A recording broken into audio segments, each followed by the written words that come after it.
The late night metro. I don't believe in supernatural stuff, like gods and demons. I'm Zen, 26, working a corporate job. I live alone on the outskirts of the city. I don't have any family. If I did, I cut my ties with them. I'm an introvert.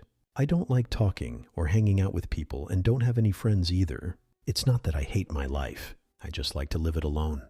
However, I have one friend, Dave. Dave is the total opposite of me, an extrovert and, I might add, a playboy. But he still likes to hang out with me. Due to my busy schedule, we meet once every 15 to 20 days. I still remember that day. It was midwinter, a cold night.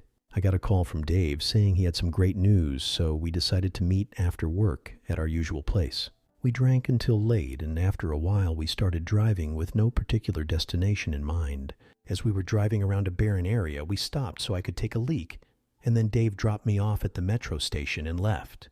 The station was almost empty, just a few staff members. I started walking towards the platform, where I sat waiting for the last train.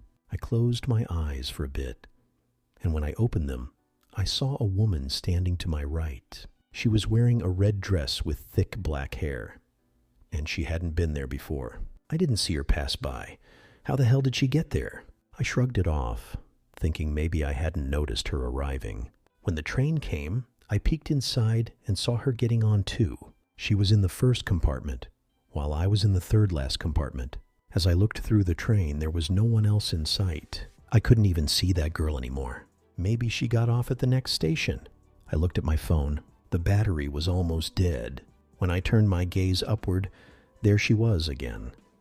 The girl in the red dress, with thick dark hair and deep black eyes. She was the most beautiful woman I had ever seen. As I looked at her, she smiled, but her smile was unsettling, more like a creepy grin. I quickly turned my gaze to the other side. The temperature dropped, and it felt almost freezing. When I looked back, she was standing right in front of me. A chill ran down my spine. I screamed and started running through the train. It stopped, and I immediately got off.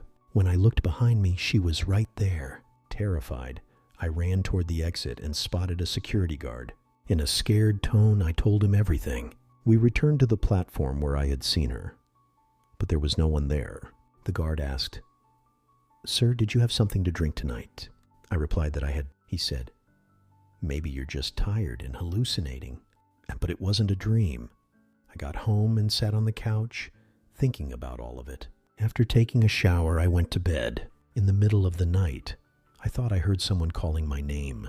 I woke up, but there was no one there.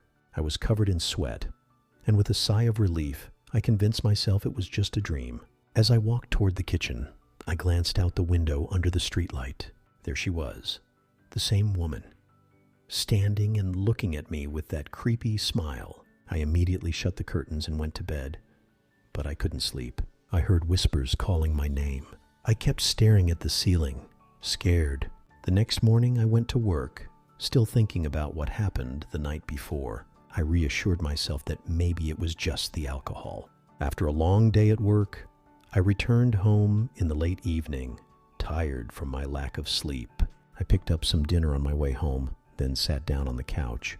While I was taking a shower, I thought I heard someone banging on my front door. I immediately got out of the shower and opened the main door, but to my surprise, there was no one there. I went to bed, and as I felt someone standing by my bed, I opened my eyes. I could see her, but I couldn't move my body. I was stuck. After I finally gained control, she was gone. I couldn't sleep again, hearing whispers and banging sounds. It's been 15 days since I've slept properly. I got fired from work due to lack of concentration and multiple mistakes. I saw many doctors about my problem, but nothing is helping. I met with Dave and told him everything.